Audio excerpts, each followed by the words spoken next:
140.825, which in the end was less than a tenth of a second outside his time all weekend. One thing about Ben Bostrom, he always has a nice looking bird. A girlfriend, that is, sorry. That's the word, girlfriend, you're right.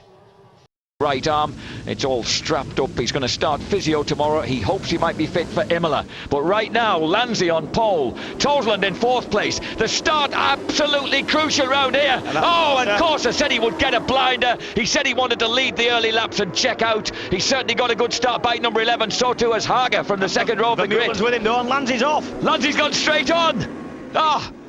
Oh, how has a man wrecked his super pole? His maiden pole position has already gone up in smoke. And Troy Corsa has taken off as he threatened to at the front, knowing that the field would be absolutely strung out behind him. And there's Lanzi coming round the outside of the oval and joining back in. Well, surely that ain't going to work. That isn't going to work. He can't do that. No, he can't.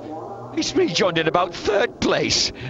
And Haga tried to dip underneath him, gets blocked by him, and Toseland's 2 places further back ahead of Kageyama and Frankie Killy. Well, that's just extraordinary that no one's told the lad he can't do that. Sometimes in a race, Jack, what happens is if you miss a chicane out or a little bit of the track and get back on in the same position that you left the circuit, it is deemed allowable. But in that case, he actually missed probably about a quarter of the track by going all the way around the bank to oval. And you'll see him, and it was nobody else's fault. That was completely his own fault. Got it locked up, went straight on. He's gone right round the oval and joined in after about 5 corners, so that ain't going to work. And anybody getting held up by him now would have cause to feel a little bit grieved. Well, not happy, yeah. Carl Muggeridge trying to make progress. He was hoping for a good start from 6th place. So too was Ben Bostrom, at least having qualified 13th, despite making a mistake and running wide during his silver pole lap on the Koji Renegade Honda. Was hoping for a lightning start. They were going to risk using 500 more revs, incidentally. What's he doing? Where's he going now? What is he doing? He's just getting all over excited with this pole position. He's done him no good at all.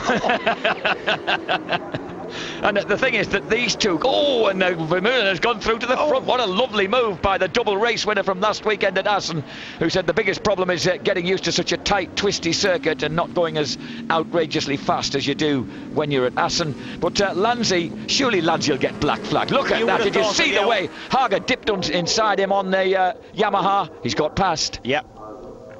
I think we're going to see a black flag for Lanzi. There's no other way. I would have thought the organisers can turn a blind eye to that one. And there are 4 straights on this 2.56 mile circuit in which these guys have got to drop 100 miles an hour. You've just seen the first one. They go round this long left-hander now, and here we see the scrapping going into the first turn that saw Chris Vermeulen take the lead, slicing neatly under Corsa. And there's another of those long braking points. They're heavily braking from 180 to 80 to go around this long right-hander at turn 10. That is a huge corner. It's really bad camber as well. It's not a brilliant corner, that, to ride. And then again, they go up to 160 miles an hour here and then brake down to turn 10, 60 mile an hour left-hander. And Andrew Pitt and James Toseland are now the guys who are hoping to find a quick way past Lorenzo Lanzi. And behind Killy, Arbe's made a brilliant start. Now Kirchner, Ivan Clementi and Michael Schulten ahead of Steve Martin. Ben Bostrom in 15th place rounds out the point scorers right now. So the front 4, I can't believe that Lanzi is still included in this race, but until we have any information otherwise, there's nothing we can do but assume that he's there. The fastest man on track was Nori Haga with a 140.6. And there's Haga just taking advantage of Corsa, who almost had a Lanzi line round the first corner, went so wide. Well, at the moment, Lorenzo Lanzi, we've got to assume, is part of this race after his somewhat falsified start. And Frankie Killy desperately trying to close the gap on the guys ahead of him. The fabulous, popular 40-year-old, having confessed that he did rather lose his way with the Claffey Honda mid-season. But he feels like he's finding the way back to sorting the bike out and himself at the moment. And Haga is definitely the man on the move in this pack. Oof, he certainly is. and he's going to be threatening Chris Vermeulen perhaps very shortly. Vermeulen, of course, not settled with Honda for next year, although Honda would certainly like to keep him, but he needs a few assurances from them about his future. Oh, and Corsa really did get it wrong going into the left-hander into turn 1. I think he almost ran into the back of Vermeulen, and that's what made him run wide. Lanzi's still in there. He don't care. No, he's going to have a go underneath Troy Corsa. Oh, I tell you, if they're going to do something, they need to do it, because he's having a big effect on the front of this race. And he certainly scared Troy into taking wide evasive action and giving him a lot of room there. Absolutely, that's what I'm saying. He's actually having an effect on what's happening at the front of this race, which, if they're going to take any action, they might be in the race control just deciding what's going to happen now. It's certainly not good news for Andrew Pitt and James Tosland, who are just hanging in there in 5th and 6th places, but would dearly love to be a little bit further ahead. I was talking to Pitty, and he was saying that now that the Yamaha's beginning to go decently, he said suddenly there's a kind of there's a queue of what he described as washed-up GP riders who are suddenly very keen to race Yamaha World Superbikes. Washed-up GP riders. Go on, say what you mean. And at the front, Vermeulen 77, Haga 41, Lanzi, is he there? 57, and then 11, Troy Corsa 88. Andrew Pitt, and number 1, the reigning world champion and top-class musician. Oh, and out goes number 31, Carl Muggeridge. He's been on the floor, it's squashed flat. The screen is completely squashed flat. He's been off that one. So Muggers has ditched the second. Oh, he was so looking forward to this race when I spoke to him just before he went off to get his leathers on. And he and Vermeulen have both gone for the B tyres, front and rear, which is very different from what Chris was running last weekend, when he had the softest front tyre, the A tyre, with the hardest D tyre at the back. And now he's gone for the sort of the medium hard, the medium B's front and rear. We keep seeing Lanzi in shot because he is actually catching the leaders, and I can't understand how they can still allow a man to go around in a race that hasn't completed. If he finishes the race and they allow him to do that, he hasn't completed the full distance. He's missed some of the track out. Surely, once you open the door to that sort of behaviour, you're going to just cheat. Yeah, blatantly. I don't understand. And the thing is, the organisers are Italian. Now that, that's what I'm beginning to wonder, whether or not Xerox Ducati are sort of saying, well, just leave him alone for now, boys. He's doing a great job for us out there. Italian organisers, and he's Italian on an Italian bike. Now, maybe that has something to do with it, but I really can't see how they can, I don't know. Hey, call me old-fashioned. Well, but you've got to do the required amount of laps and distance, haven't you? That's right. He didn't actually ride through turns 1, 2, 3 and 4. He rejoined in turn 5. Exactly. I mean, he made sure that he didn't gain any time, but that surely is not the point. Otherwise, why don't you just pull into the pits, have a sit out if you're tired, and then join it in the place you left it? You just, I don't know. The remarkable Frankie Killy, 140.076. Bike number 7 is beginning to close the gap on the guys ahead of him in his 256th World Superbike appearance. 17 race wins, 61 podiums, 10 pole positions. And of course, as I mentioned earlier, oh, and look at that, that was Lanzi getting the better of Nori Haga. So Lanzi really on the move now, has pushed past Nori Haga into second place and has got Chris Vermeulen in his sights. But surely can't count, and he really is. Some of his lines are really kind of messing this race up for the guys around him. His lines are all right. I mean, he's messing it up in the fact that if he is racing with somebody who, legitimately is going to finish the race, maybe legitimately he's going to finish the race. It's up to the organisers, not to us. But it doesn't seem that fair to me, I've got to say. As we cross the line now, let's check out a few lap times. We have completed 5 laps. And that was the fastest man out on track, was the first man under the 140 mark in the race. 139.915 was Troy Corsa. Bike number 11, Alstara Corona Suzuki, he's in 4th place. 5th Pitt, 6th Tosland, 7th Killy. They are the guys broken away at the front. Max Neukirchner is the next one up in 8th place, ahead of Yukio Kageyama, and Michael Schulten has forced his way. Here we see, we're looking in the rules now. That was David Tardozzi, who was Lanzi's team manager, obviously having some kind of argument, because that's what he does best. with some of the race officials. And you know what Tardozzi's like, he'll be claiming that that Lanzi's whiter than white, and there's absolutely no reason to have him out of the race. Look, he's stunk enough now. I've never seen him move as fast as that. To be quite honest, that is the team manager's job. Whatever else you do, you're behind your rider and you do all you can, and if there's any loophole that he thinks you can jump through, then David Tardozzi will be doing it. But in my opinion, that was a fairly clear-cut case of missing some of the track out. There's not a great deal wrong with the way the speed at which the man's riding now, that's not the point. That's not what we're saying. That's not what we're saying. He's brilliant, and you still take it out to how quick he's gone and how quick he's going now. But that isn't the point. Incidentally, the FP1s are riding a terrific race. They're both in the points, while team owner and ex-superstar Carl Fogarty is, I believe, riding some sort of hare scramble today, having gone to watch Manchester United yesterday. That's right. He told me not to mention it, so obviously the first thing we're going to do is mention it.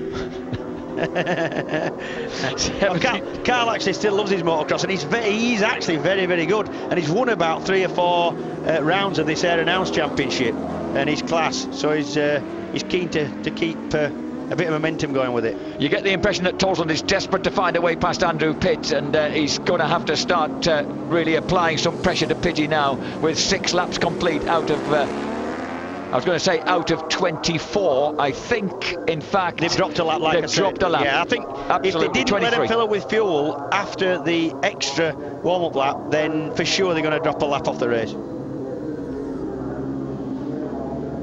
So Andrew Pitt, the decisions at Yamaha, it's reckoned, are going to be taken within the next week or fortnight. Similarly at Honda, before we ever reach Imola for the penultimate round of this series.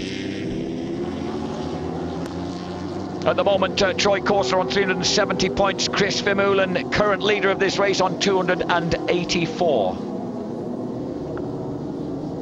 A difference of 86 points between these two guys. Of course, if Corser were to leave here at the end of the day with a gap of more than 100 points between himself and Chris Vermeulen, championship is then over, because there'll be 100 points left up for grabs at Imola and Magny-Cours.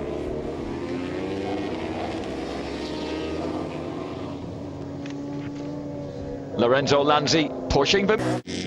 Welcome back to the helter-skelter of the lousy string. Lorenzo Lanzi has punched his way through to the front on his debut with Xerox Ducati. Second place now for the Winston Tenkate Honda of Chris Vermeulen. Third place, and having just that was Vermeulen going very, very wide indeed, and that gave Lanzi his chance. And Nori Haga has just set fastest lap of the race on lap 7, 139.828. He's pressing Vermeulen once again in third place. And that's an uncharacteristic error by Vermeulen. You don't often see him running more than a couple of inches wide, and there he was probably about 8 feet wide. So we're back to where we were at Assen, with these two going at it hammer and tongs as they did throughout the second race 1 week ago. I would like to see what is happening in the Tenkate Honda pit, because for the same reason that David Tardozzi is running around trying to explain why Lanzi shouldn't be excluded, I would have thought that most of the other teams, certainly front-running teams, would be doing this. Their team managers would be doing the same, explaining why he should be chucked out. Oh, yes. There's Killy out. Oh, Frankie Killy, having looked like he was really on the boil and closing the gap on the front 6, is just whispering to a halt on the Team Claffey Honda. So Killy is out, which will mean that Neukirchner, his teammate, goes up to 7th, 8th Kageyama, 9th the remarkable 42-year-old reigning German Pro Superbike champion Michael Schulten, 10th Norik Abe, 11th for Ben Bostrom, 12th for Gary McCoy, and we've lost Steve Martin. Steve Martin's gone missing. Gary McCoy now in 12th place. A great ride by him, 2 seconds ahead of Viziello, the number 45, the former European Superstock star.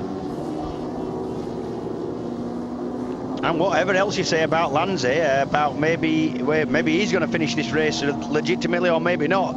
But Ian Half going quick now. He's going fast. He's going. He said that the thing about this bike was that it made it. It was more. It didn't consume tyres as much. He felt he could ride it longer, more comfortably at a higher faster pace. For longer, he said. Yeah. And after saving him about 15 words. Thank you, James. Yeah. And Troy Corser said that he would be looking to finish on certainly on the rostrum. was what he would prefer if he couldn't win the race. He seems to be settling into 4th place, as if Lanzi's tapping his head. What does that mean? Now, Lanzi waved as if to acknowledge something from his pit, but I think that is going to say that you're out. Either you're out or you're not out, because certainly he will be expecting some kind of signal from his pit, and it's always your pit you believe. It's not, if the race organisers have a note out for you, it's your pit you believe, because you know your team manager will have gone and sorted it out. And you believe your team, not the organisers. Toseland has finally burst away past Andrew Pitt, and he'll be in 5th place and looking for something better as Vermeulen tucks underneath, but not quite. And just to say, hold on to 2nd place from Haga at the end of the back straight. I think we might see Lanzi coming in for a stop-go here. That's what suddenly struck me, that a stop-go would be the likely option. Yeah, it would be fairest as well, I think. Yeah.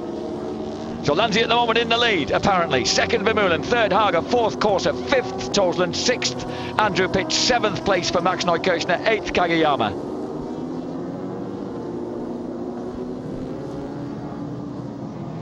And Corsa looks to be struggling. We've just got a shot of him there, really sliding on the long horseshoe right, mid-corner. Well, he's what Troy said. Haga. Oh. Just what Corsa said this morning was he's happy with how the front end's behaving. He hopes the rear will work as well, but the long races means a lot will depend on the last 8 or so laps. He didn't seem terrifically confident. Let's see where Lanzi goes now.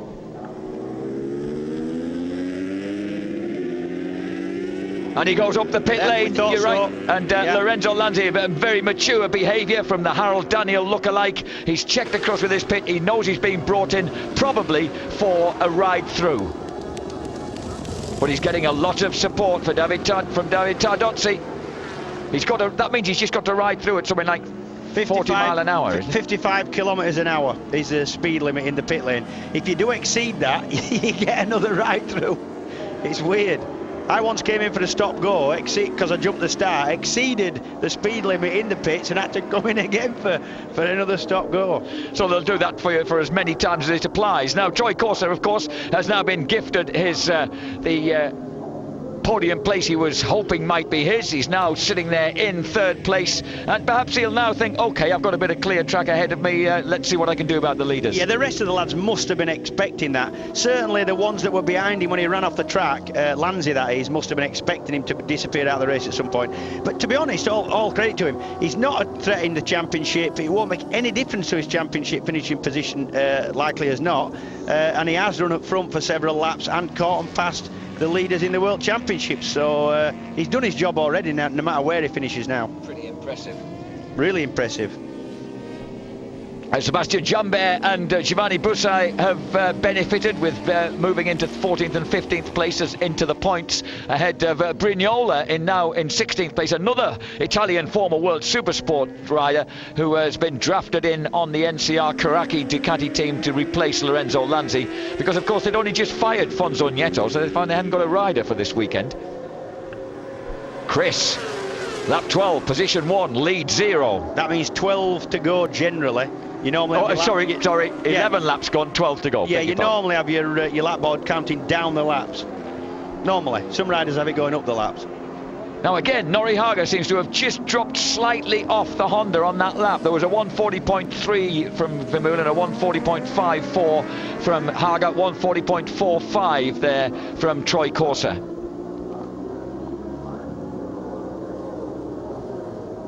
Lorenzo Lanzi has reappeared in 11th place. Lorenzo Lanzi has rejoined after a lap of 1 minute 54.99 seconds, including his ride through. Yeah.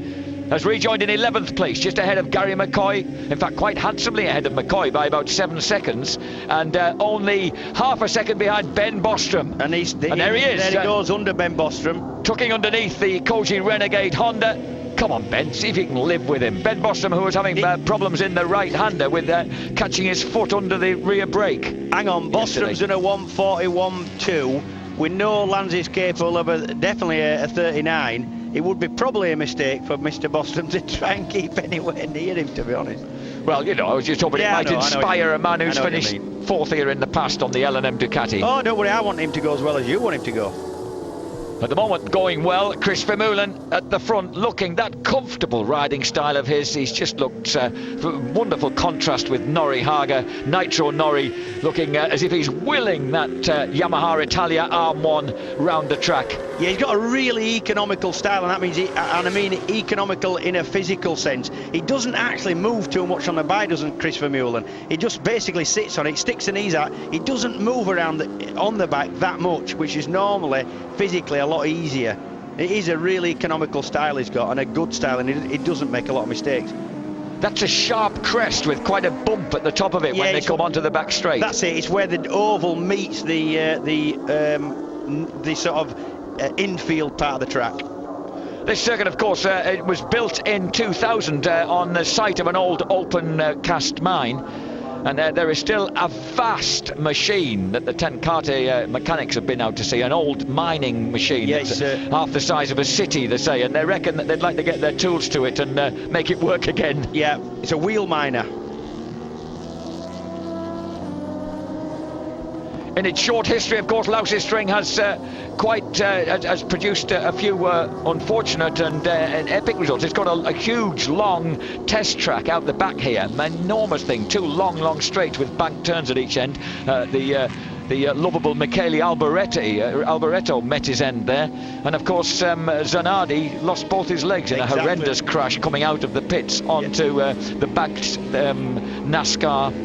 Oval. Well, it's actually a tri-oval. Yeah, both in the same year, actually. I think the first year it opened. After that, the fortunes of the circuit took something of a downturn. We certainly didn't come back here after 2002. But once again, World Superbikes returns, and it's a battle on our hands again between Vermeulen and Haga. On that lap, Haga, 139.8, took 0.2 of a second out of the Honda, and you can see the evidence right there. But look how quick Chris is into and out of the first turn and through turns 2, 3 and 4. Yeah, Haga tends to catch up on just on the little left onto the back straight. He's really quick into it. The one we're just looking at now, although we didn't see him round it. The Yamaha looks to turn really nice on the front end. He's really confident with the front, is Haga.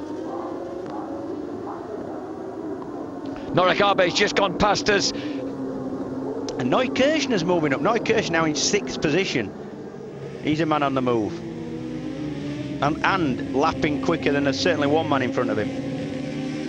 Michael Schulten in 8th, 9th Arbe, 10th now for Lorenzo Lanzi. He's lapping 140.6, exactly a second quicker than Norrie Arbe, who's on the Yamaha Epone France R1, and he is about 4 seconds at the moment in front of Lorenzo Lanzi. But for how long?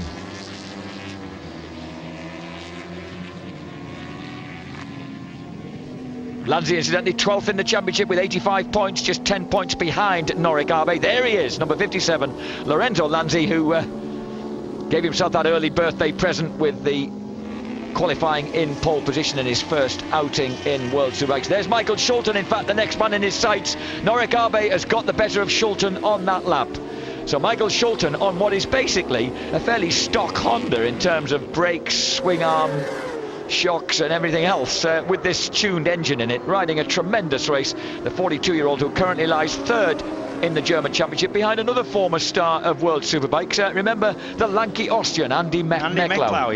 Yep, former round winner. I think he only won in the wet ever, but in Austria, certainly good rider, yeah. And also in that championship, your old sparring partner. And here comes Lanzi underneath Michael Schulten. Your old sparring partner, Jorgi Teuchert, the Y2K World Supersports champion. He's 5th in that championship currently on the MV Augusta.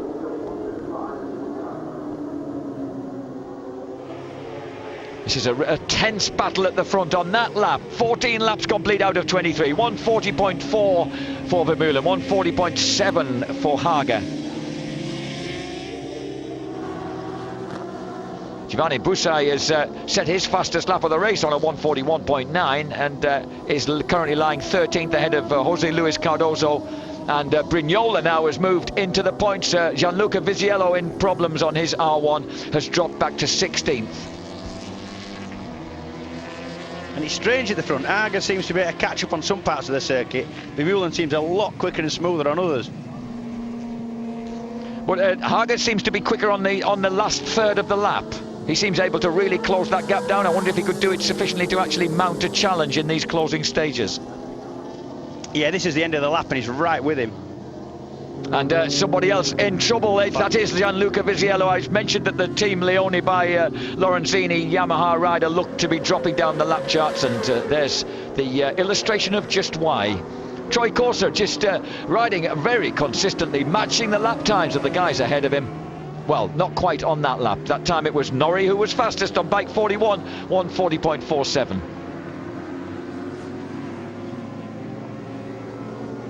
Well, so far, the fact that Lorenzo Lanzi couldn't survive a training run any further than the end of the hotel drive doesn't seem to be working against him. No, obviously there's a fair bit of adrenaline pumping around. He'd be really sort of trying to. Oh, look at that! Oh, get it in, still man. Made it though. Yeah. His favourite left-hander. Yeah, he likes lefts, doesn't he? Vermeulen actually started racing, you know, he started riding when he was 4. On, just on kind of dirt tracky stuff. So he's certainly got plenty of experience of it. Here is Lanzi now. Arbe, the next man under the hammer. Norik Arbe, the just turned 30-year-old. Turned 30 on Wednesday, in fact. Happy birthday, Norik, for Wednesday. Is suddenly coming under considerable pressure. Arbe, of course, 3 times 6th in the World 500cc MotoGP Championships in his heyday with Yamaha. David Tardozzi, I know who Tardozzi's watching. That man, number 57, Lorenzo Lanzi, from his hometown, the Ducati's hometown of Bologna. And he may not be able to hold apexes, but the rate at which he's going, that really doesn't matter. He's already got his next target men ahead of him, who will be Yukio Kageyama and Max Neukirchner. He's not hanging round, is he? Now that's why he missed the apex. He went in just a little bit quick to get under Arbe. Missed the apex slightly, but not enough so Arbe could get him back. Chris Vermeulen, he knows that he needs those 25 points for victory. Troy Corser would lose another 9 points to the man pursuing him in the championship. I don't think that would concern him too much with a lead of 86.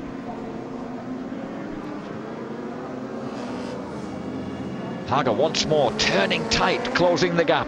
Yeah, as they come onto the back straight. You can see the back turn in the background there for the cars. That's the Lanzi line around there with a few flattened cones. Into the left-hander at the end of the back straight, that's turn 6, and then switch right through turn 7, up to 100 miles an hour, drop back to 70 for turn 8, the second gear, long U-turn, as Carl Mugridge calls them all, and then that's a surprisingly steep climb up there. It's really flattened out on our screens, up to 170, 180 miles an hour down the straight, 5th gear, backing off to 80 through the right-hander.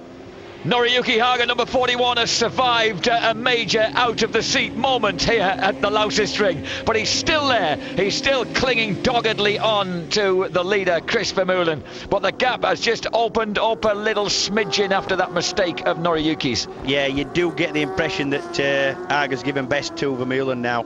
Vermeulen's much more able to keep up consistent times. Chris Vermeulen in his 41st World Superbike race. As we check out the 4th place man, James Toulton, he's just not able to sustain the pace of the front men. You can see that those lap times are just a little bit down on what the front men are setting. They're in the 140.8 consistently, and James's speed has just dropped off slightly. He's in 4th place at the moment, 6.2 seconds behind the leader for the 24-year-old reigning World Superbike champion on Xerox Ducati.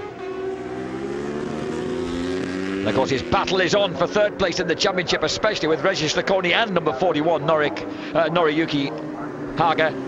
And Haga at the moment is going to bag rather more points if the positions stay like this until the end of this race. We've had 18 laps, 5 remaining to make up the 23. Andrew Pitt goes past, and then Kageyama, Neukirchner go past us now. Neukirchner lapping at a 141.7.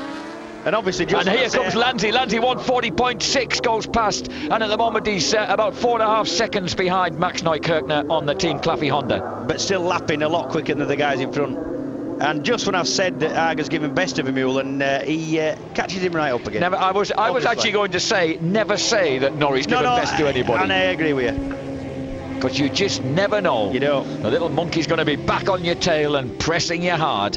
And here he is. Chris knows that he's not going to get any rest, but you know what Chris is like. He's a racer who enjoys having close company. He much prefers a race like this. Watch this. Look at that, isn't that grand? And he doesn't miss it. He doesn't go. He doesn't sit the bike up. He's happy with it sliding and still able to make the apex. Here is the gap between Neukirchner and Lanzi gradually shrinking under the onslaught of the 23-year-old Italian. Well, he certainly looks, he's absolutely dead smooth around here, and meanwhile at the front, these guys may not look quite as smooth, but boy oh boy, they're going quick. Howling out of the final turn. This is turn 14. Up to 175 miles per hour past a vast grandstand. You know, they can seat 130,000 people here at Lausitz. Pretty tricky place to fill. We're just 30 miles north of Dresden. We're only actually 40 miles from the Polish border. No, we're only about 40 miles from Colditz Castle that I visited last time we came here. You did, didn't you? When you were still racing. And it's fascinating. Mind you, with that this circuit, with that boring then, with all the problems they had with it when they first opened, I thought about tunnelling when we were out of there. You know, it's not digging the hole, Jack, it's getting rid of the earth. That's the problem. Is that the problem? You have to dig a garden outside and put the earth in your pocket. 19 laps complete. The gap between the leaders, 0.156 of a second as they cross the line. Having almost identical 41.11, 41.21 lap times on the previous lap.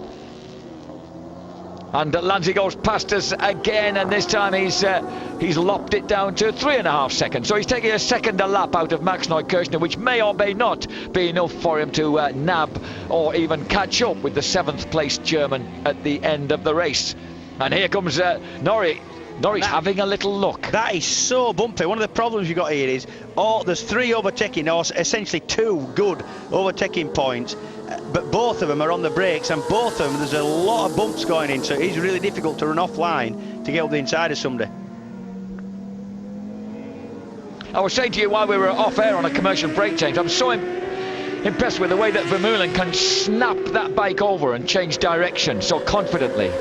Yeah, he's actually waving at his pit crew. I don't know just what he was indicating there at all. He's certainly quite keen to let him know something. That's unusual. I thought he was just having trouble getting rid of a tear-off, but I might be mistaken. Maybe. That is where you would go for a tear-off if you were going to do.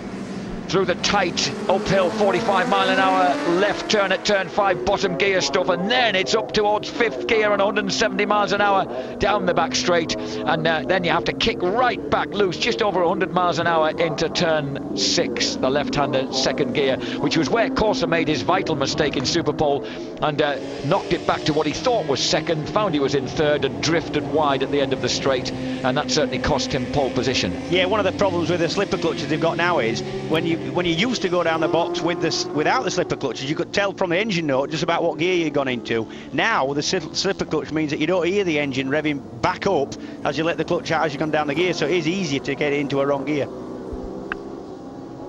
Well, Troy Corsa, for all his vast experience, the 1996 world champion, suffered that problem. Actually, you know, at Sugo in 1998, when he backshifted and fell off. He backshifted too far down at Sugo and crashed and got hurt and couldn't compete in the race that decided the destination of the championship. Ruptured his spleen, and then Mr. Fogarty won the championship. That's right. In the lead, Vermeulen, 2nd Haga, 3rd Corsa. Norrie Haga, absolutely every inch of that frame seems intent, and he's definitely indicating it's not a tear-off, because he did it again. He did it exactly the same indication again. And I don't know what it is, but it certainly wasn't a tear-off, Jack. Well, it certainly doesn't slow him down. Look at the lead he's dragged out by the time he's gone through the first 2 turns. The red flag's out. Is it rain? I think it is. I think we may have a few spots of rain coming down. I think that's what it is. He was certainly trying to let somebody know something. Oh, Lanzi will be dismayed. And that is exactly what he's pointing at, and he had been for 2 laps. I think he was pulling a tear-off off, Jack. That was a little dumb of us not to realise. No, I pretty much knew we were trying to tell somebody something. Like Lassie. when she tells them there's somebody stuck down the old mine shaft. Well, we're at the right place for that. We're on top of one. And Vermeulen, Haga and Corsa then are the men on the rostrum. Tolsland 7 seconds back fourth. Kageyama, Pitnoy, Kirchner hangs on to his 7th place without us finding out if Lanzi would ever have caught him. Norikabe, Ben Bostrom gets into the top 10 from his best qualifying position of the year. And Gary McCoy, what a fine ride.